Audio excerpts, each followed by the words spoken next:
we'll wait for a couple more minutes because people are still joining, and then we'll get started.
We'll get started in a minute.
Okay, let's get started. I see a question on chat. Okay, which camera? I'm using one of Logitech's low-end ones. I think it's the C270.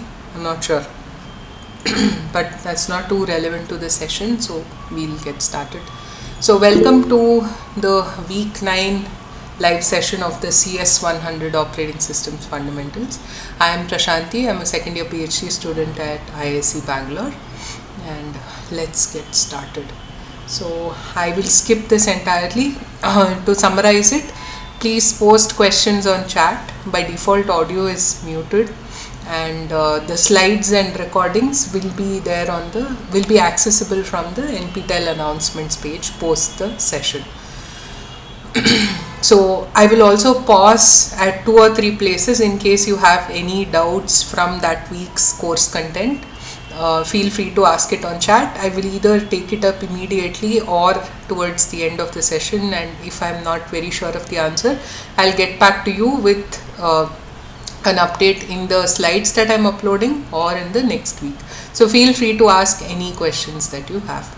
And today's questions will be based on the topics covered in week 9.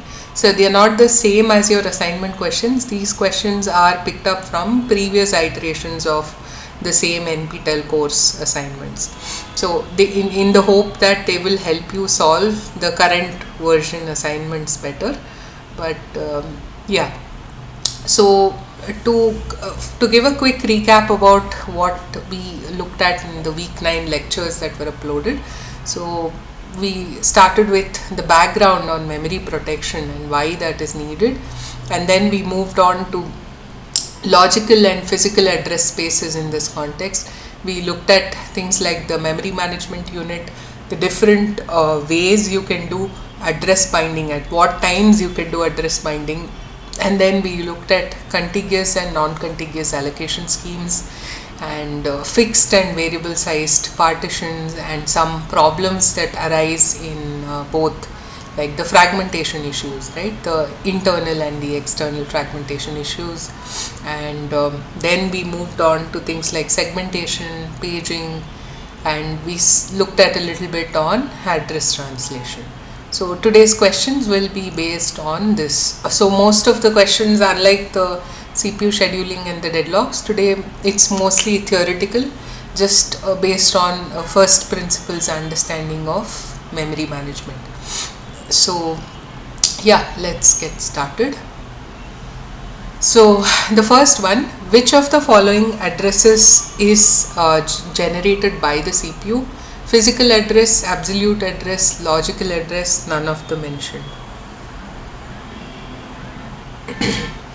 C, logical address. Okay, I'll wait a little more to see if there are different answers or more of the same option.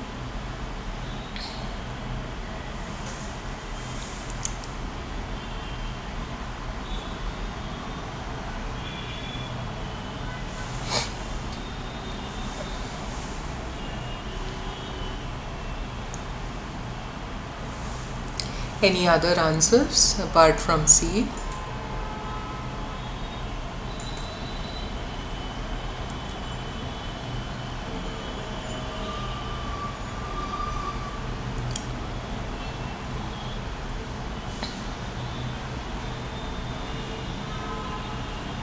Okay, let's take a look at the answer. It is C, and let's have a quick recap of what is a logical address and what's physical address, right? So this in a way is the way you virtualize memory. So one of the textbooks that I pointed to as a reference, which is the operating system's 3 easy pieces, right, talks about these 3 notions of that are central to the design of an operating system. So it says that the 3 pillars are virtualization, concurrency, and persistence. And security is sort of an overarching theme that branches across all of these. So when you think about things like processes and things like scheduling a process, it's all about virtualizing the CPU, right? In a similar way, the whole of memory management can be thought of as how do you virtualize access to memory. And why do you need this? Because in the olden days, memory was very limited, right? So a process, maybe it couldn't even fit into memory. And if you still wanted to run that process, then you needed this notion of an infinite memory. So this process actually thinks that there is no limit on the memory, but underneath, the OS kind of seamlessly manages it by mechanisms like swapping out and in from disk and things like that, right? So because of that, to implement that, this notion of a logical address and physical address is used. So physical address is what's actually there on the RAM, right? If you've seen the RAM chip, and when you look at the specs of the RAM, it says some 4 GB, right? So that is the physical address that is available to you. But we have this notion of a logical address at the level of the OS to enable better utilization of memory, to enable virtualization of memory. So you can think of this logical address, physical address to be analogous to a process and a lower level abstraction, like maybe assembly instructions that actually run on the course, right? So that's kind of some of the background on this. This is a very easy question, right? So in terms of the question, I think it's easy to understand why it's logical address, why it's physical address. But I thought some of the background might be more relevant in helping you form a big picture understanding. So why do we do this? Why do we need this, right?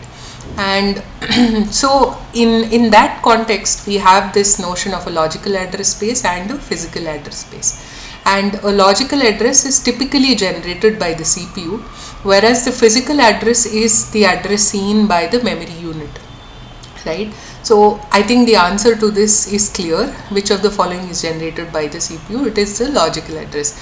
And this goes with the assumption that there is a memory management unit that does this translation of logical to physical, and that might not always be the case. So you might have embedded systems that are very constrained in memory, and where you have sort of this fixed mapping, right? So in that case, there might not even be an MMU, and a physical address itself can be generated by the CPU. So for the purposes of this NPTEL course and for the purposes of a generic operating system, logical address is definitely the right answer. But this is just something for you to keep in mind. What is the assumption behind this answer? Does this assumption always hold, or are there corner cases where it doesn't, right? Because this notion of memory management is something that's present on every single piece of hardware, and that ranges all the way from your server grade machines to desktop machines to what is termed as edge devices or embedded devices, which are very low on compute, very low on memory, very tight on resources, right? So depending on where you're doing memory management, some of these inherent assumptions might change. So that's just something for you to think about, to keep in mind, and maybe even to look up and read if you're interested.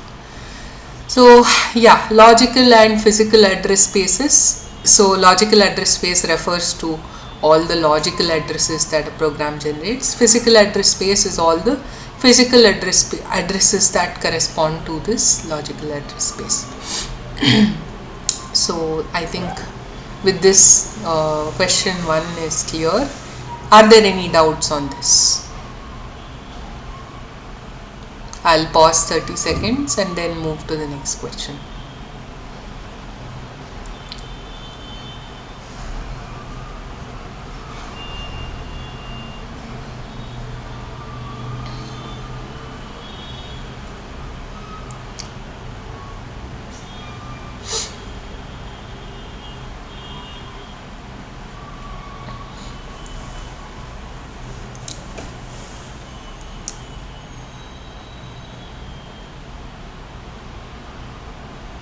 Okay, if there are no questions, we'll move to the next one. What is the swap space in the disk used for? A. Saving temporary HTML pages, saving process data, storing the super block, storing device drivers.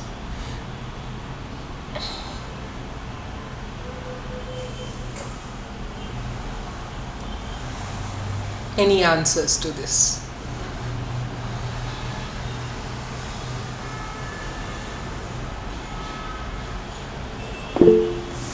Okay, B. Saving process data.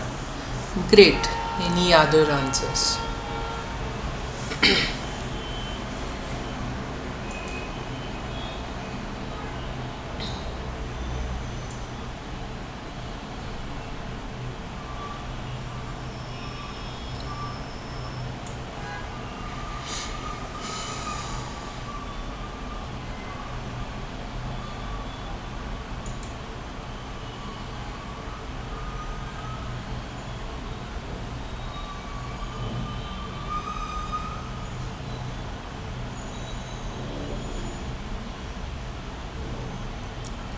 If not, we will look at the answer. Yes, it is B, saving process data. So I couldn't find a slide from the lecture deck itself. So this is picked up from the Galvin textbook, right? So what does swapping look like? So you have main memory, and of course the OS occupies one part of it. The other part where programs or processes, to be more accurate, where processes reside, that part, there is this swap in swap out that keeps happening.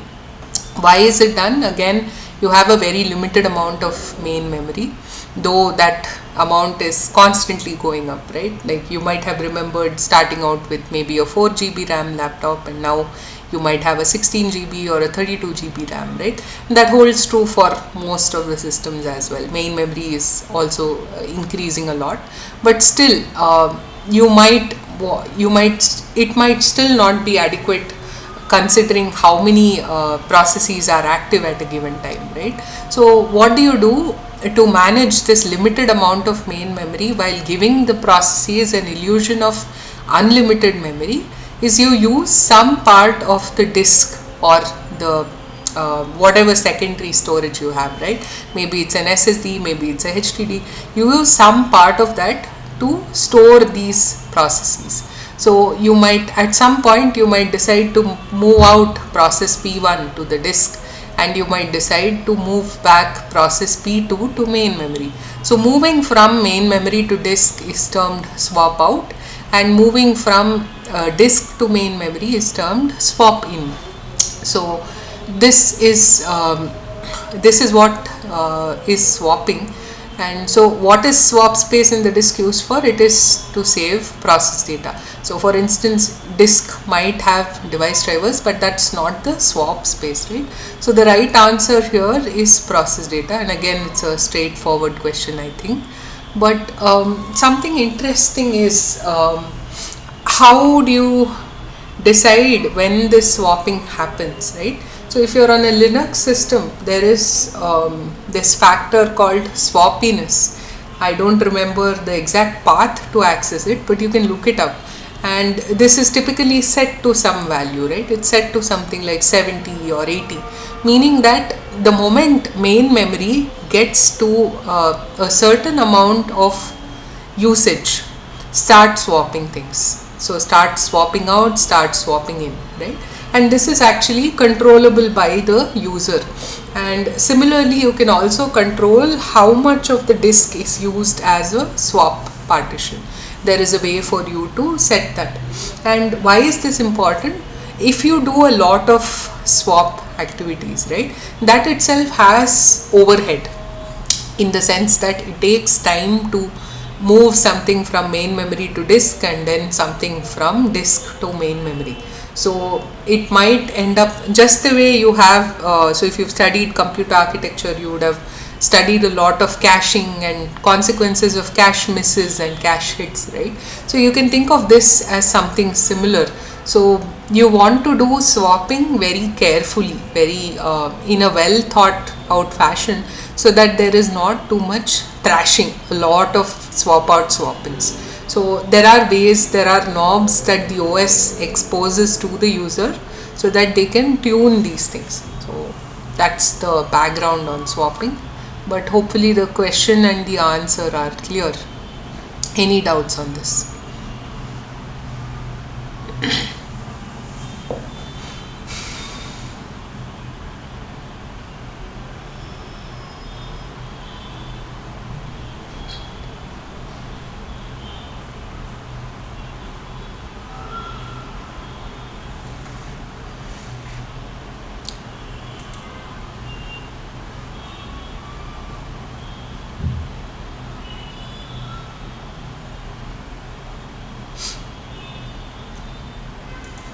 Okay, if not, next question. Which register holds the smallest legal address of a program in memory? Base, limit, count, none of the above. Okay, A, base. Great. Any other answers?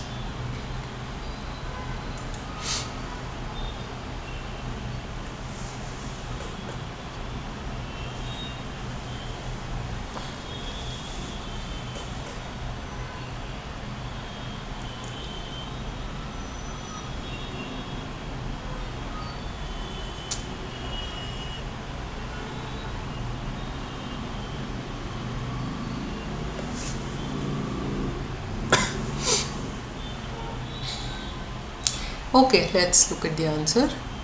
Okay, base register. It is base register. Again, a very straightforward question. And a quick recap on this. So this is in context of memory protection, right? So all of this falls under the larger umbrella of protection. So for instance, if you think about CPU as a resource, if you don't have this notion of a privileged kernel or an operating system, then one process could hog the CPU for an infinite amount of time and never give it back, right? So you want to protect the CPU in a sense, and that's why you have the OS and you have the scheduler and you have this timer, maybe in a round robin kind of environment where the timer kicks in and then the OS gains back control, basically to protect the compute resources from being hogged by one process. Similarly, think about memory as a shared resource, right? So you have this one chunk of RAM that is shared across the entire space of processes and the operating system itself. So it is really critical to be able to do memory protection properly, because one thing is a process could go and corrupt some other process's memory, which is itself bad enough, right? So let's say I'm on this Google Meet call and then PowerPoint somehow maliciously interrupted my call. That is bad enough. But if a process were to be able to modify the operating system's portion of memory, then that could mean a reset of the system itself, and that's far more catastrophic, right? So in both contexts, one process not being able to write or modify or even read another process's memory, that's one aspect of it, and any process not being able to modify or even read the operating system's portion of memory, both of those contribute to memory protection. And in fact, it's interesting to see in both cases, both memory and CPU, that these processes have no notion of each other. So if you think about a process that exists in memory, it actually does not know that it is sharing this space with multiple other processes with the OS. And as the security people often say, right, if you don't know about a particular thing, then you can't really go and harm it or go and do something malicious. So knowledge is the first step for that. So if you are able to provide security to such an extent where one process does not even know about the existence of other processes, then essentially you are that much more secure. So even with a CPU, a process does not have an idea that it's being time shared with multiple other processes. It does not know that it is not the only one running on the CPU and things like that, right? So similarly, in the case of memory, but again there are always exceptions, right? For instance, you might have used a debugger, you might have used GDB. So if you've ever written a C program which ran into a segmentation fault, then you don't really know what happened. It just says segmentation fault, core dumped, and after a lot of reading on Stack Overflow and wherever else, you would have figured out that, okay, I need to attach a debugger, put a breakpoint and see what's happening. So you do that, right? So debugger is actually able to gain access to what this program is doing. So there are always these exceptions, but there are ways to do those exceptions, and that is not a violation of security policy, but by default this always holds. So this is the background for why memory protection needs to be done and the various ways in which memory protection is taken care of.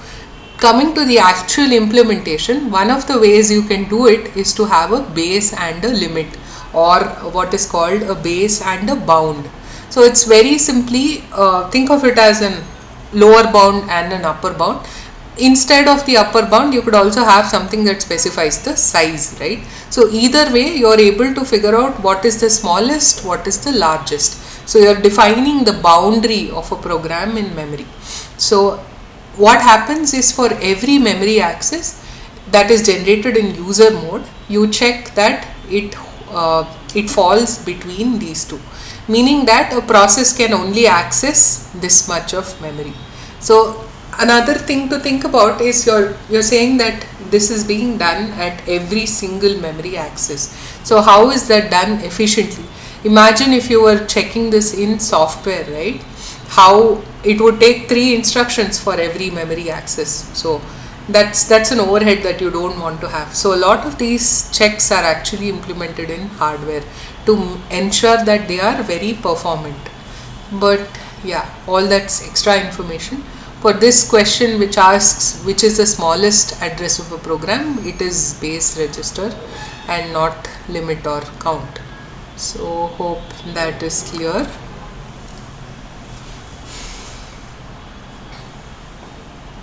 Okay, is base plus limit inclusive or not? Okay, example here. That's a technicality that I am not very well aware of. So let's say I think the way to think I would think about that is that it's an implementation detail, right? You could implement it to be inclusive, and in that case the hardware will make the check accordingly, or you could say the other way around and the implementation will be like that. For me it's more of a design thing. You just want to check if it's between these two. How you implement that, the finer details of that, they might not even be something that is generic across all hardware. So a particular hardware might do it in the way you're saying, another one might do it differently, right? So that's an implementation detail. So I don't have a very good answer on this. I would say that it can be done in either way.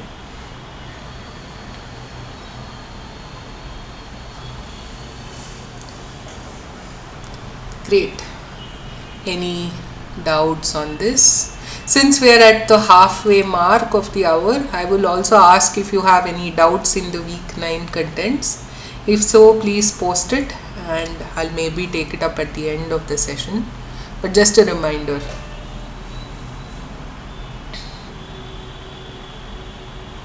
If not, moving on. Okay, this is a week 8 question.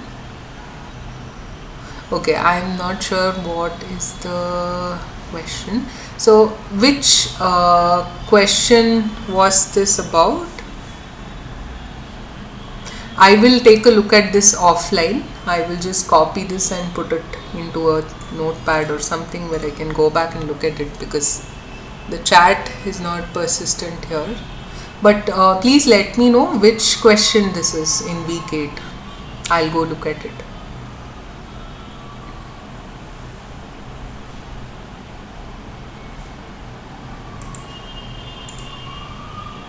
Sure, you can check and get back. I will make a note of this and I will look at it and then maybe put up one slide as an explanation into this deck, or I will address it in the next week.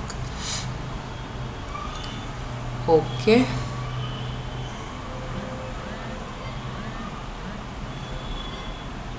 Okay, question 10. Great. I will look at that offline. Great. If there are no other questions, let's move on.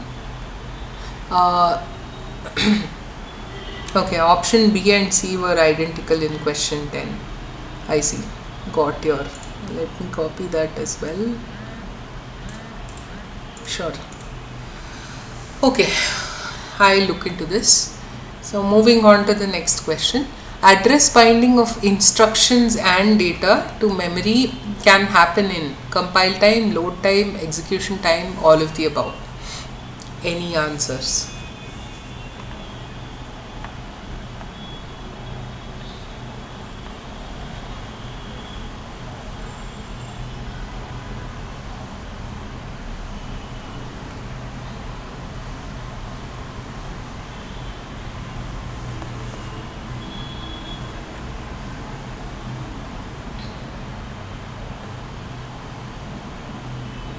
Okay, D, all of the above. Great. Anyone else?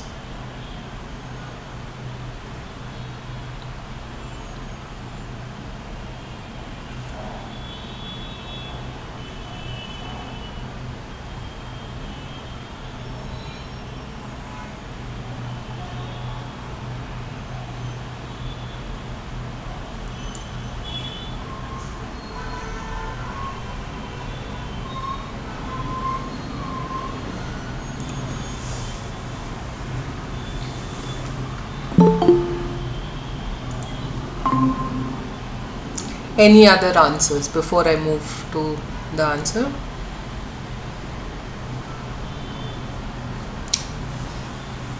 Okay, let's take a look at it. It's all of the above, and a quick recap of that. You can do it wherever you want, right?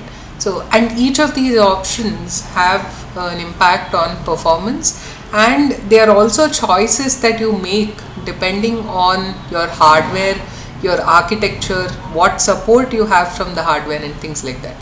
For instance, so compile time is at the earliest, right? And if you know the memory location, so like I was talking about embedded systems earlier, where you know that this is where it's going to be, because it's a very constrained environment and memory would also be minimal, right? And you might very well be able to say at compile time that this would be where it is, and then you can do this binding at compile time. You can also do it at load time, and in this case there is no hardware support, so you generate code that you can relocate. And finally you can do it at execution time. So I think this is also called lazy binding, where you do it at the very last minute, so hence the name lazy. So you delay it till runtime, and this needs hardware support for like the base and limit registers that we saw. So you can move it from one part of the memory to the other. So all of these are valid ways in which you can bind instructions and data to memory. So hope this is clear.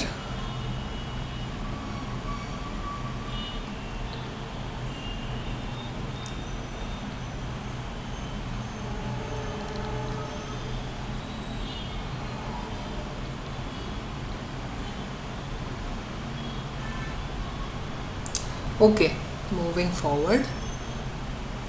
External fragmentation exists when there is enough memory to satisfy a request, but it is not contiguous. A request cannot be satisfied even when total memory is free. Total memory is insufficient to satisfy a request. None of the above.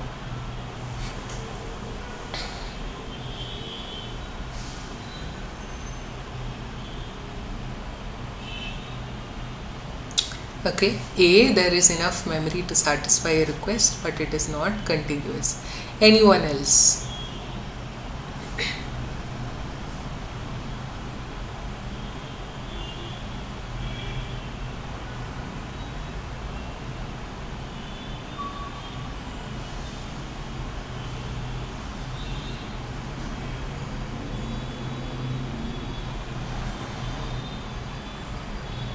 Okay, C, total memory is insufficient to satisfy a request.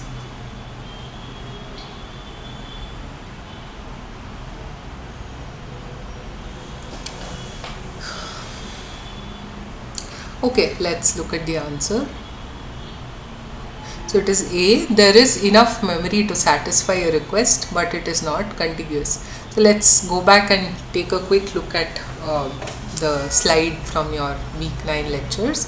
So it says that the total memory space exists to satisfy a request, but it is not contiguous and therefore it cannot be used. So this is a problem, right? And this comes in context of how well you can use this memory that you have to satisfy allocation requests. So as you saw in the lecture, there are different ways of doing this. You could have fixed size allocations, variable size allocations. You could have various algorithms to do this allocation, like first fit, best fit, worst fit, right? But why is this a problem? Because the total memory that you have available, let's say you have 1 GB free space and you get a request for 900 MB.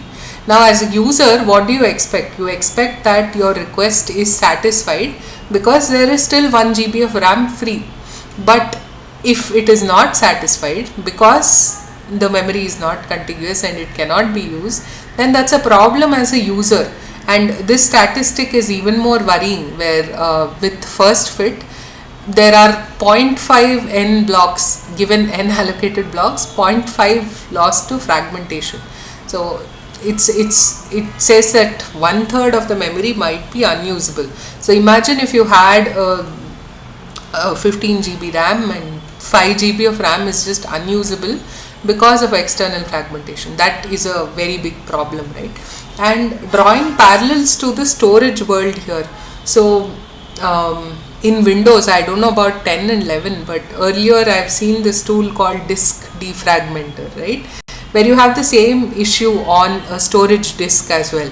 So it shows you this pie chart where you see files that are stored here and there, and then you see blocks or fragments that are unused in between all of these locations that are used. And there used to be this Windows utility called, I think, disk defragmenter, which you could run, and it would take hours together to run, and then finally it would resolve this fragmentation by moving around files. So similarly, the same issue is there with memory as well.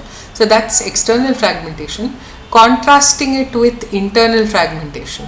So suppose you have free space of 15,000 bytes and the process needs 14,900 bytes. Now what you do is you have to maintain, as an operating system, you have to maintain these metadata or statistics about what is available, what is used, what is free, and things like that. So you might, the overhead of maintaining this data for a whole of size 100 bytes might not be worth it. Why is it not worth it? Most allocation requests will be more than that. So you're going to be maintaining this and it will probably never get used. So you're spending some amount of data just to store this, and that will also impact your ability to find free spaces, right? Because this list is, or this whatever data structure you use is going to grow in size. So that's why it might not be worth to save that information. And instead what you do is, even though this request is for 14,900, you allocate 15,000 bytes. Now this is internal fragmentation, because in contrast to external, where the OS is aware of this, the OS is not even aware here that there is some memory that is unused, because you've allocated extra to the process, and only that the process is not going to be using this extra, but this extra is not even known to the OS. So it's called internal fragmentation. It is internal to what a process gets, but that is not being used, so that's again a problem, and that's fragmentation. Whereas in external, the OS is aware of this. It knows that there is this much space that is free, but it is not able to use it because it is not contiguous. Of course, there are ways to restore this fragmentation and try to avoid this problem, which we'll see in a future question. So I won't talk about that here.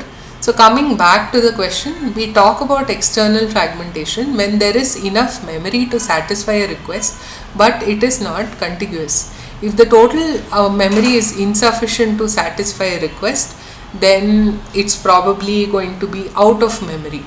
And similarly, a request cannot be satisfied even when the total memory is free. That means your program cannot run on this machine, right? So both of these have nothing to do with the fragmentation. Whereas here you have enough memory, but it's just unable to satisfy the request. So that's because of external fragmentation. So hope this is clear. Understanding this difference is also good. You see what are the different types of problems you can have with a memory allocation scheme. Any doubts on this? Okay, 50% rule, 1/3 of memory. I have no idea. So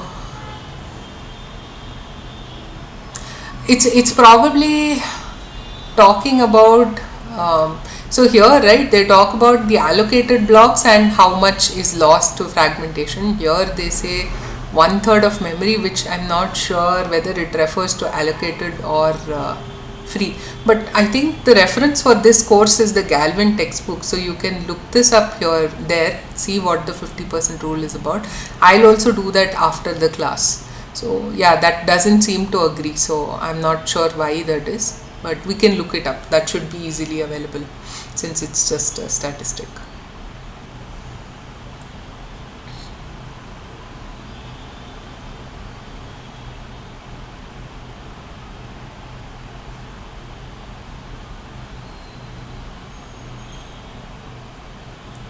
Huh. SSDs are a different ball game altogether. So with SSDs, I don't know about fragmentation, but the issue is something called wear leveling, right? So if you have these hardware locations and you write to them more than a certain number of times, it loses the capacity to store information. This is referred to as wearing out or wear and tear, right? So what the firmware of the SSD does is it makes sure that data is evenly distributed to avoid one location getting written say thousands of times and the others not getting written to at all. And these are consequences of very different storage technologies altogether, right? So the typical disks or the HDDs have this notion of sectors and blocks and the spinning wheel, whereas SSD doesn't have any of that.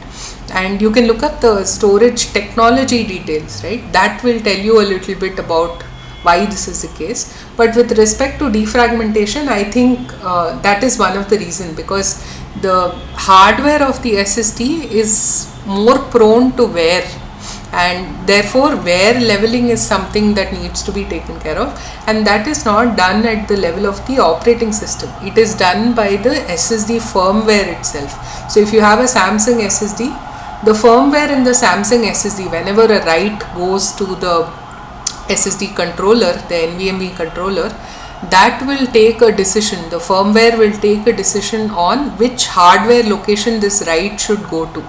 And every now and then, maybe when the disk is idle, it might shuffle things around, not to reduce fragmentation, but to ensure that this wear is uniform across the disk, because you want your disk to be usable for a long amount of time, and if it wears out in certain places, those places might not be able to store data properly. And this is something that's unique to SSDs as far as I know. So you can look up wear leveling. It's an interesting thing. So I think that answers your question.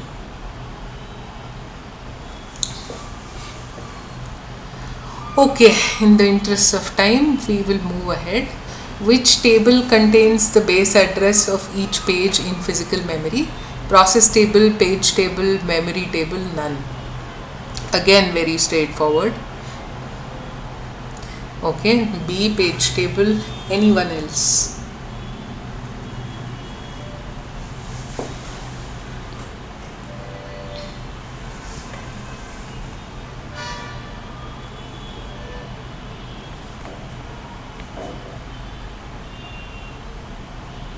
Any other answers?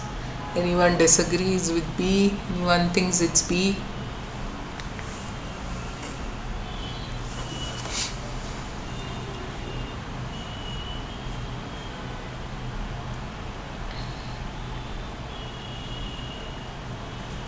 Okay, let's look at the answer.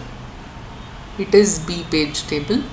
And so I think you will have a lot more detail on paging and on multi-level page tables in the coming lectures. So I won't go too much into this, but a page table does have the base address of each thing in physical memory and the offset, right? So the page number is used as an index into page table, which contains the base address of each page in physical memory. So basically we spoke about logical and physical addresses, right? So the logical address is generated by the CPU, and that has two fields, the page number and the page offset. So this page number acts as an index. So you figure out you can use this index to access a page table. That page table would have the base address of the page in physical memory.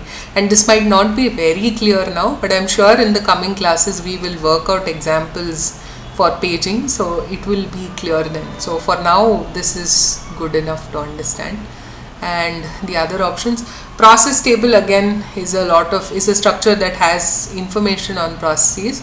I don't know of anything called memory table. But with respect to base address of a page, it is page table. So again, very straightforward question. So hope this is clear.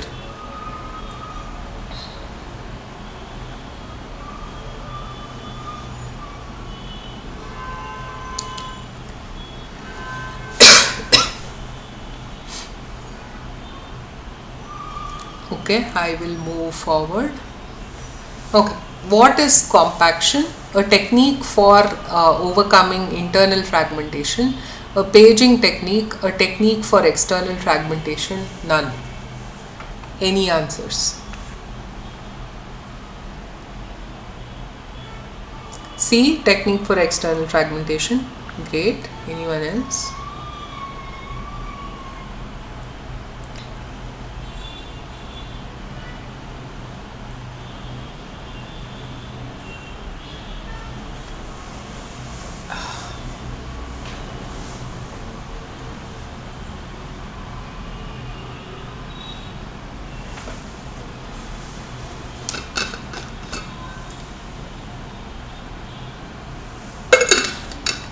Anyone?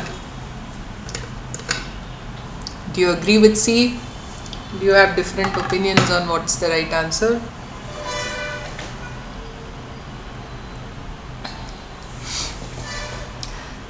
Okay, I will move forward to the answer. It is a technique for overcoming external fragmentation, but C is close enough, so that's the right answer. So let's look at this, right? So interestingly, compaction in an English sense of the word is referred to compressing things. So you might have heard of a garbage compactor, right? Which basically takes all the garbage and compresses it together. So this compaction technique of in terms of memory is pretty similar. Let's see if I can get a pen. Should be good enough. So if I have memory and I have, let's say, used sections somewhere here and somewhere at the end and somewhere here, which is very awkward, right? Because it leaves all of these other things, the fragmented parts, which is not contiguous, and therefore you cannot serve further requests as long as they are larger than this, right? So now imagine compressing all of this used memory together, right? So instead of this, you want to go to something like this, where all three processes are in one contiguous part, and then you have the entire free memory left. So that's a very visual example of compaction, and that's what it refers to, and that's how fragmentation is reduced. And again, this cannot be done for internal fragmentation because the OS does not have any metadata on internal fragmentation. It doesn't even know that, okay, this process has not used this amount of data, because it blindly gives that excess data to the process. So it can only be used for overcoming external fragmentation, which the OS is aware of. So this is what your slide as well tells. It shuffles all the memory contents so that the free memory is in one large block, and it's only possible if relocation is dynamic. So basically I should be able to move these processes which are in memory and which are executing to a different location, which means that I need support for dynamic location. And then there are certain other details about when you can do this, for instance the OS buffers and things like that, but we'll skip that with respect to this question. I think it's clear on what is compaction and why it can be used only for external fragmentation. Any doubts on this?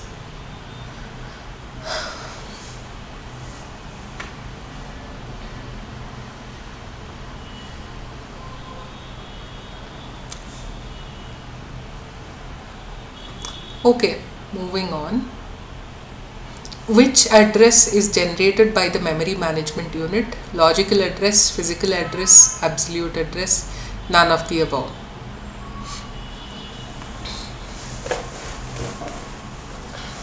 Okay, B, physical address. Anyone else?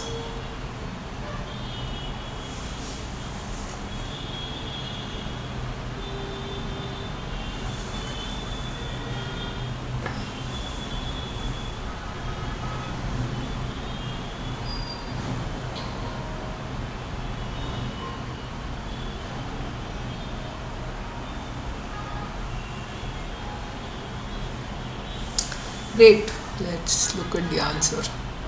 It is physical address, And a quick recap, so an MMU is a hardware device that does this translation from virtual address to physical address. There are various ways to do this, right? So as we saw, the CPU generates the logical address and the MMU translates this to a physical address. And this is the interesting part I was talking about in terms of memory protection.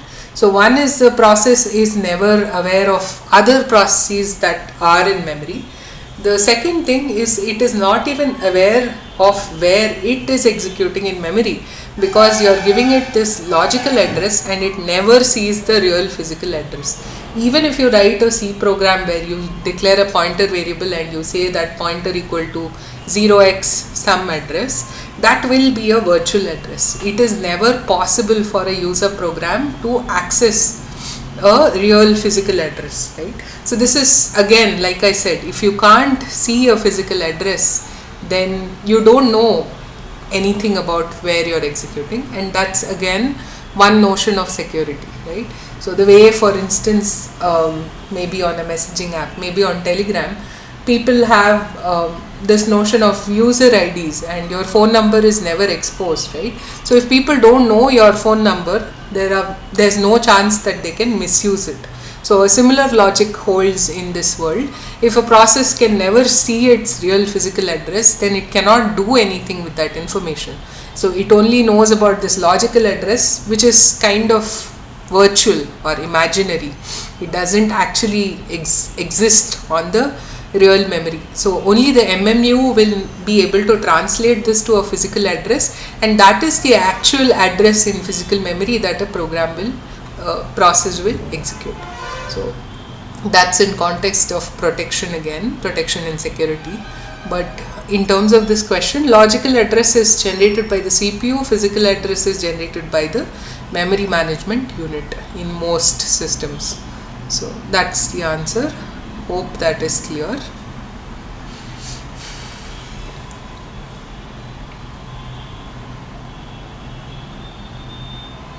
Okay, we have 3 minutes left, so I'll move to the next question. The size of a page is power of 3, power of 9, power of 2, none of the above.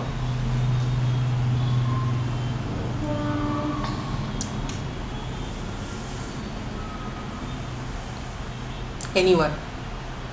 Okay, C, power of 2, great. Anyone else?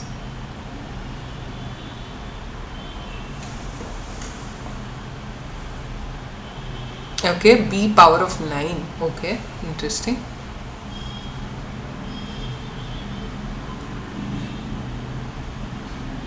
So let's look at the answer. It is power of 2, and this is, you can have something else. The reason to do this is because you have this notion of binary representation and bits. Everything is easier when it's a power of 2. A lot of calculations can be avoided and you can straight away extract the bits and do certain operations, right? I don't have a more concrete example for this, but I think if you think about it and relate it with the binary system that we have for everything in computers, right, it makes sense. That's what I would say.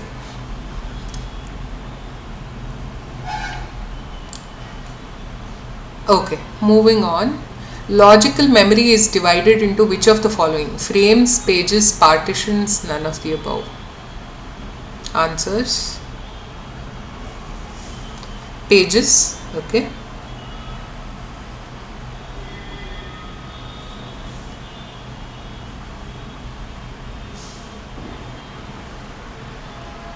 Anyone else?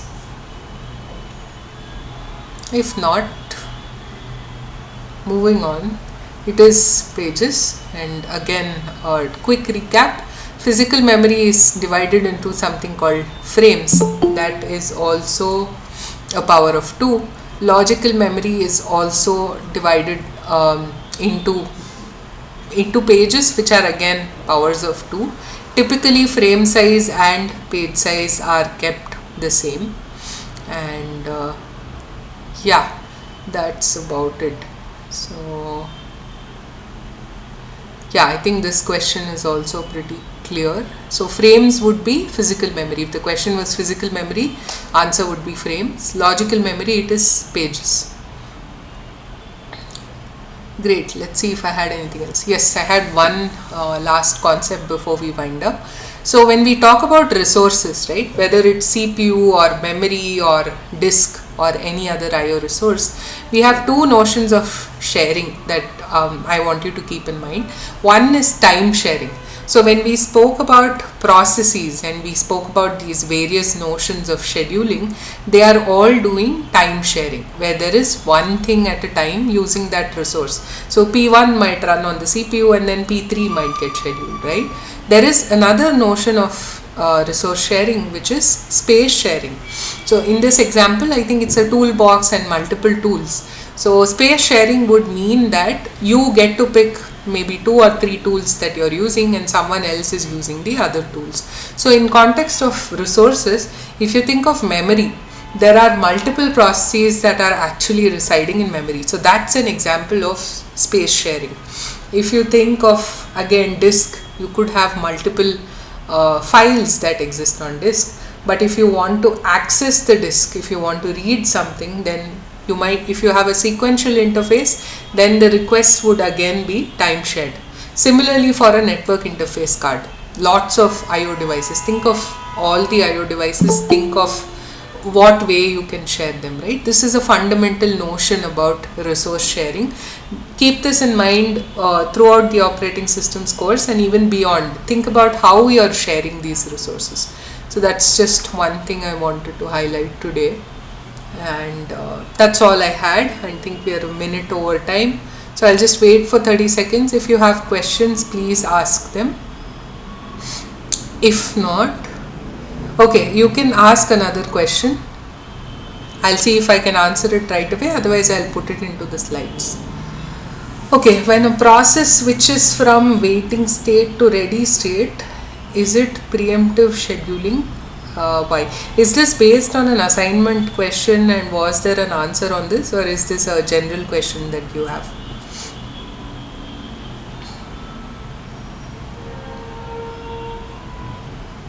Okay.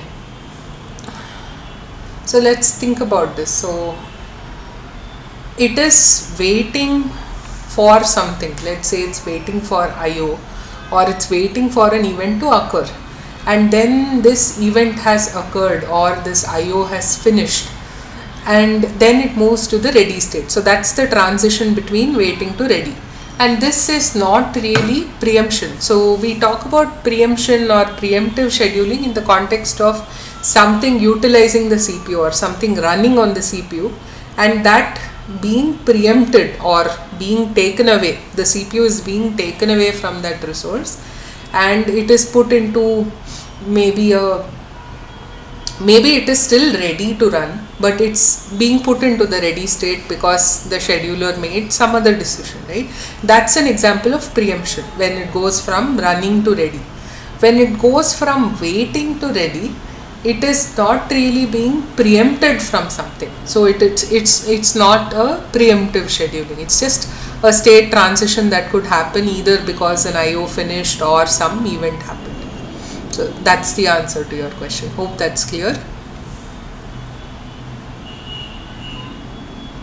Okay, is this mentioned as preemptive scheduling?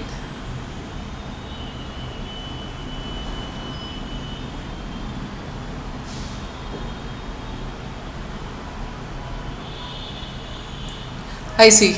Okay, I'll have to look up that and see what's the exact context in which it is mentioned. So I will copy this chat message as well and I'll address it at the beginning of next session. Both the questions that you asked, I'll make sure to note them down and I'll take it up in the next session.